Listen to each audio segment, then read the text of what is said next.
Continuamos hoy con la página 17 de nuestro cuadernillo. Dice aquí Moisés, el liberador del pueblo elegido. Si nosotros nos asomamos a la historia del pueblo de Israel, vemos que hay personajes que siempre se los nombra más. Son muy importantes, como Abraham y Moisés. Pero para que entendamos ¿por qué estudiamos esta historia del pueblo de Israel? Porque es la historia de salvación, la historia de cómo Dios fue preparando nuestra salvación, cómo Dios con todo amor, desde que eligió a Abraham, forjó un pueblo con toda su historia, que es hermosa y es apasionante, y que está escrita en el Antiguo Testamento, en la parte anterior a Jesús de la Biblia. En esa historia nosotros podemos ver que todo lo que sucedió fue preparación de Jesús, del Salvador, que iba a venir después. Todo fue por amor a nosotros. Por eso te propongo que de Abraham a Moisés pasaron otras cosas que si no las vemos, aunque sea rápidamente, no podemos comprender cómo es que Abraham estaba viviendo en la tierra prometida por Dios, en el país que Dios había elegido para su pueblo, y de golpe tenemos a Moisés teniendo que rescatar al pueblo de Israel que estaba esclavo en Egipto. No entiendo nada. Es importante continuar la historia. Además, hay otros personajes muy valiosos en esta historia. Entonces, te propongo retomar el video donde más o menos hacia el final vimos lo que pasó con Abraham y que continúes escuchando cómo siguió la historia hasta llegar a Moisés. ¿Por qué Dios pide este sacrificio? Porque de alguna manera anuncia lo que va a suceder con Jesús. Todo el Antiguo Testamento, en toda la historia de la salvación, podemos ver cómo Dios va anunciando, son pistas, como digo yo siempre, que nos van marcando lo que va a suceder con el Mesías, con el Salvador, con el mismo Dios que va a venir a salvarnos. Dios no va a detener el sacrificio de Jesús en la cruz. Jesús va a morir sacrificándose para la salvación de todos nosotros. Bueno, y antes de continuar con la historia que nos va proponiendo el cuadernillo, esta historia de salvación, tenemos que ir mirando un poquito algunos personajes antes de llegar a Moisés, que es el otro que tanto resuena, ¿no? Bueno, Isaac, el hijo de Abraham, tiene dos hijos, aquí los vemos, ¿no? Esaú y Jacob, que eran mellizos aunque muy distintos. El que está de pie, Jacob, va a recibir después de parte de Dios el cambio del nombre. Le va a poner de nombre Israel. Dios va a elegir a Jacob para que continúe este pueblo del cual va a nacer el Salvador. Entonces, Jacob pasa a llamarse Israel, por eso el pueblo se le llama pueblo de Israel y muchas veces se le dice israelitas en la Biblia. Jacob va a tener 12 hijos. Estos 12 hijos son las primeras 12 familias que forman el pueblo de Israel. Y al establecerse en esta tierra de Canaán, cada provincia va a recibir el nombre de uno de los hijos de Israel. Uno de ellos será Judá, y esta va a ser la provincia que va a quedar, donde va a estar Jerusalén, donde va a estar Belén, ahí nace Jesús, y por eso también les decimos judíos, por Judá. Bien, tenemos que Jacob o Israel tiene uno de sus hijos, de los 12, que es su preferido. Este va a ser José, acá lo vemos regalándole una túnica de colores. Sus otros hermanos le tenían mucha envidia, cosa terrible, ¿no?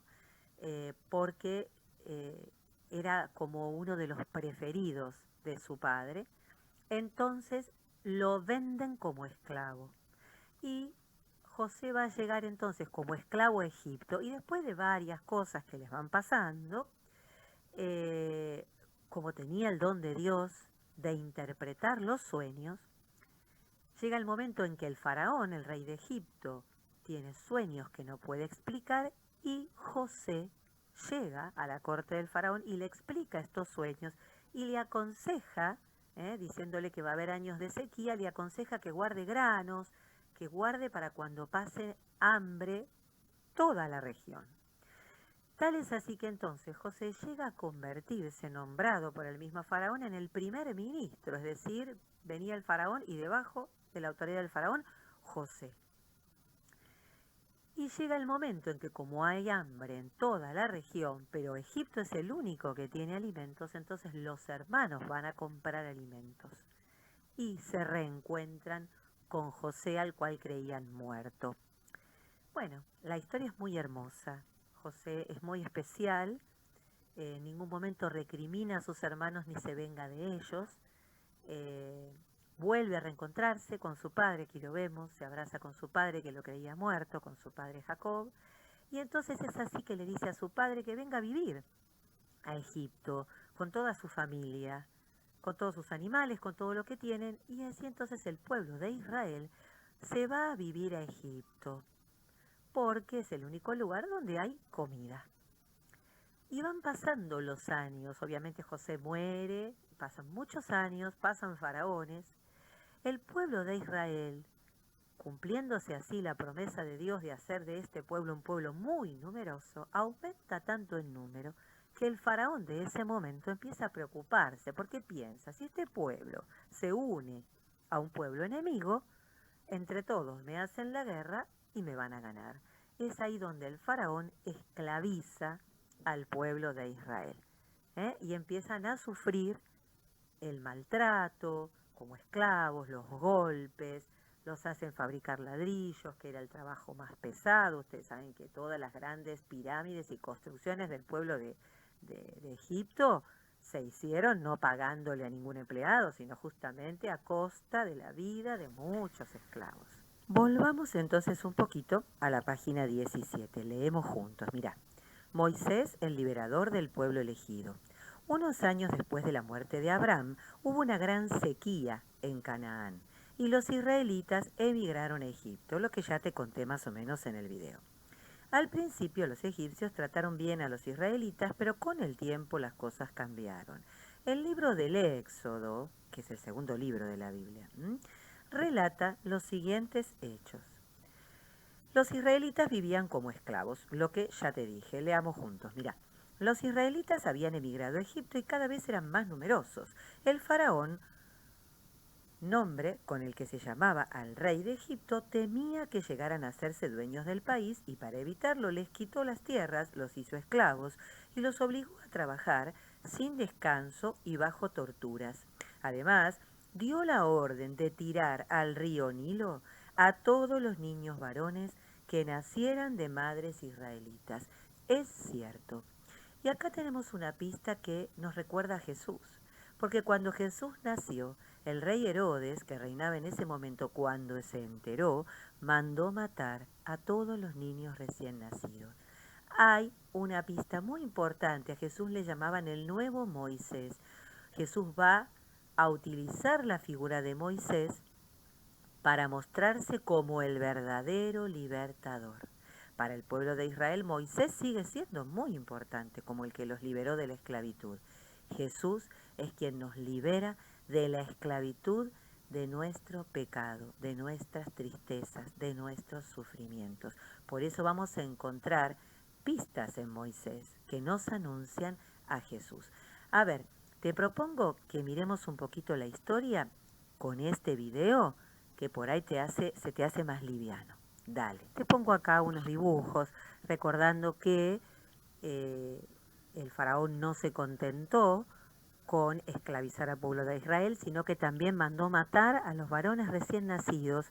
Es así que la madre de Moisés, para evitar que lo maten, que se lo arranquen y lo maten, lo pone en una canasta y lo larga al río Nilo.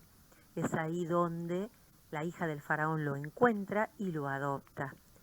La hermana de Moisés, que vigilaba a dónde iba a parar esa canasta con su hermanito, se acerca a la hija del faraón, como vemos acá, y le ofrece conseguirle una mujer israelita que le dé de mamar.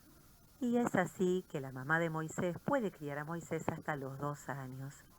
Moisés crece como un príncipe al lado de el heredero, el que va a ser el faraón más adelante, el hijo del rey. Se acostumbra a vivir en el palacio, pero se entera de que es israelita y es así que entonces, preocupado por esta situación, se siente culpable porque él vive en el palacio, pero su pueblo, su verdadero pueblo, sufre la esclavitud, va a donde su pueblo está trabajando, maltratado, y al ver cómo un egipcio golpea a un israelita, entonces se enfurece y por defenderlo mata a este egipcio. Al matar al egipcio, obviamente, entonces se ve obligado a escapar de Egipto porque por haber matado a un egipcio, por más que él sea primo adoptivo del futuro faraón, le esperaba la muerte, el castigo de la pena de muerte. Entonces huye al desierto, cruza el desierto y es así que entonces conoce a la que será su esposa, en una fuente donde le ayuda a recoger agua, se casa, tiene 2 hijos y trabaja como pastor, cuidando las ovejas de su suegro Jetro. Y es así entonces que un día se aleja un poquito más de donde él solía llevar las ovejas y ve este arbusto, la zarza, que arde, prendida a fuego, pero no se consume.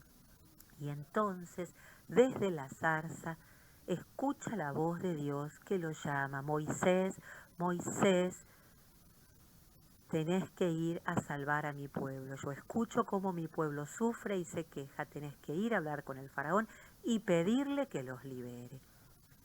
Moisés al principio siente miedo, Dios le dice: yo voy a hablar a través de tu boca. Bueno, ya conocemos esta historia. Moisés insiste al faraón, el faraón persiste en que no, y Dios va mandando las 10 plagas, ¿te acordás? Castigando al faraón en su negación, en decirle que no a Dios, hasta que finalmente, cuando mueren los primogénitos, los hijos mayores de cada familia egipcia, porque Dios protege al pueblo de Israel no le pasa nada, no sufre ningún daño, es que entonces el faraón deja salir al pueblo. Y el pueblo se encuentra hasta ante el mar, que le corta el paso, y Dios hace el milagro de separar las aguas.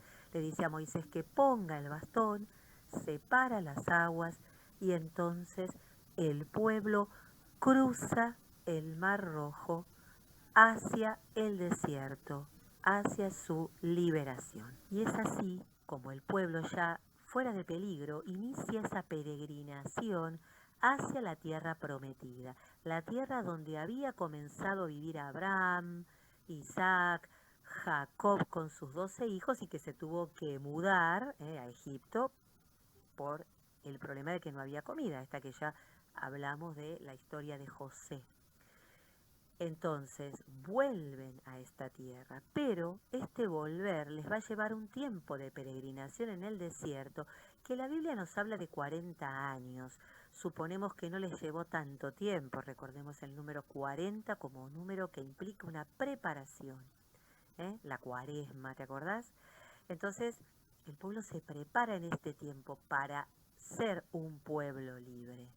Y se prepara conociendo a su Dios también, un Dios que no lo conocía porque había estado esclavo en Egipto.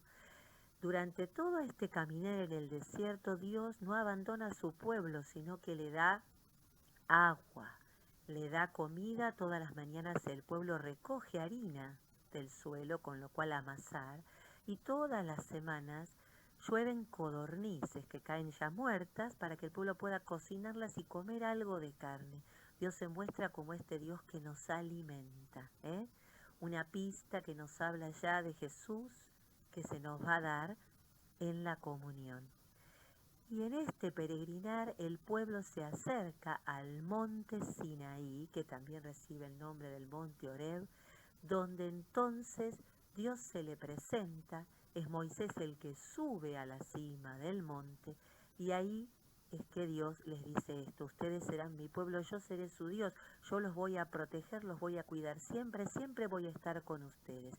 Y les da los 10 mandamientos que Moisés va a tallar en unas tablas de piedra, Y son estos 10 mandamientos que son como esta alianza, este contrato, ¿no? Este acuerdo. Si ustedes quieren ser mi pueblo, entonces hagan lo que yo les digo. Y no como una manera de obligar al pueblo, sino como un camino que Dios va marcando al pueblo. Si siguen por este camino, no se van a perder, van a ser felices y siempre me van a poder encontrar. Bueno, entonces, volviendo a la página 17, ya como verás la historia maravillosa que está contada en el libro del Éxodo, en el Antiguo Testamento, en la Biblia, es lo que acabas de ver resumido en ese video con algunas fotitos, es todo lo que nos muestra el cuadernillo. No lo vamos a volver a leer porque se te va a hacer muy pesado. Simplemente repasemos los títulos. Entonces, en la página 17 tenemos: los israelitas vivían como esclavos. Moisés fue salvado de las aguas. ¿Ves? Vamos repasando solo los títulos. Lo que ya hablamos de que la mamá, para salvarlo, lo pone en una canastita, lo encuentra la hija del faraón y lo educa como príncipe. Después, Moisés huye de Egipto porque mata, ¿te acordás?, a un capataz egipcio para defender a un israelita, a uno de su pueblo.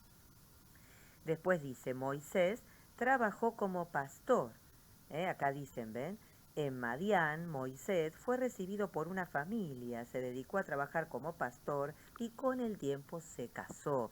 Claro, se casó con Séfora, se llamaba, y tuvo 2 hijos. Y trabajó como el pastor de su suegro, que se llamaba Jetro. No me acuerdo si ya te lo dije en el video. Bueno, mira, pasemos a la página 18, que dice: Dios habló a Moisés. Lo que ya vimos: Moisés lleva a las ovejas y desde una zarza, un arbusto prendido fuego y sin embargo no se consume, Dios le habla y le pide que vaya a Egipto a liberar a su pueblo. Continuamos. Moisés regresa a Egipto, acá los vemos en los dibujitos, lo podemos ir siguiendo también, y después dice: el faraón no les concede la libertad. El faraón persiste, es terco, no quiere liberarlos. Y acá tenemos la historia de las 10 plagas, o sea, Egipto va a recibir diferentes desgracias como consecuencia de este no que el faraón le dice a Dios. Cosa que la Biblia nos quiere enseñar también, no que Dios es malo y castiga, sino que si nosotros le damos la espalda a Dios y le decimos a todo que no, nos va a ir muy mal. Por supuesto que el que decía que no era el faraón, el pueblo egipcio no tenía la culpa, pero bueno, cuando alguien hace algo malo, siempre paga un inocente, el que no tiene la culpa. Entonces, cuando muere el hijo del faraón, el hijo del rey, el heredero, es ahí que el faraón los deja salir. Esto por ahí te lo repito porque no recuerdo mucho lo que te dije en el video. Bueno, cruzan el Mar Rojo. Aquí pasamos entonces a la página 19 y dice aquí: Dios libera a su pueblo. Vamos a la Pascua. Esto sí lo vamos a leer porque fíjate que la palabra Pascua significa paso. Nosotros también celebramos la Pascua. ¿Te das cuenta lo que te decía de las pistas que hay en Moisés que nos anuncian a Jesús? Ellos celebran la Pascua, el paso de la esclavitud en Egipto a la libertad, pasando el Mar Rojo. Nosotros en la Pascua celebramos el paso de la esclavitud de todo lo que nos aleja de Dios y nos hace infelices, de la esclavitud del pecado, el paso hacia la libertad de los hijos de Dios, que con libertad vivimos haciendo el bien. Esa es la idea. Entonces, fíjate lo que nos cuenta acá, que el día señalado por Moisés, cada familia israelita sacrificó un cordero en honor de Dios. Esto era una costumbre. ¿Te acordás? El sacrificio que le pide Dios a Abraham. Bueno, ¿te acordás que yo te dije? Era costumbre siempre a Dios rezarle sacrificando un animal, no una persona. Bien. Esta cena la hicieron rápidamente con el bastón en la mano y preparados para salir cuando se diera la señal. Así le dijo Dios a Moisés, que estuvieran listos para salir. Esta cena recibió el nombre de Pascua, que significa paso, lo que yo ya te dije. Los israelitas salen de Egipto, esto ya lo hablamos, el paso del Mar Rojo, ya lo hablamos también. Vamos al último título que dice, el pueblo da gracias a Dios. Al ver lo sucedido, los israelitas se convencieron de que Dios los había liberado de la esclavitud y celebraron una gran fiesta para darle gracias. De paso te cuento que el Mar Rojo, cuando los israelitas o la Biblia cuenta cómo fue que esto sucedió, el paso del Mar Rojo, se hace algo muy espectacular como lo que vos viste en ese video, en el dibujo, como que se abren las aguas como paredes. No sabemos si fue tan así, pero sí sabemos que fue un milagro hecho por Dios. Imposible que ellos hubieran podido cruzar. Sucede que la zona del Mar Rojo es una zona inundable.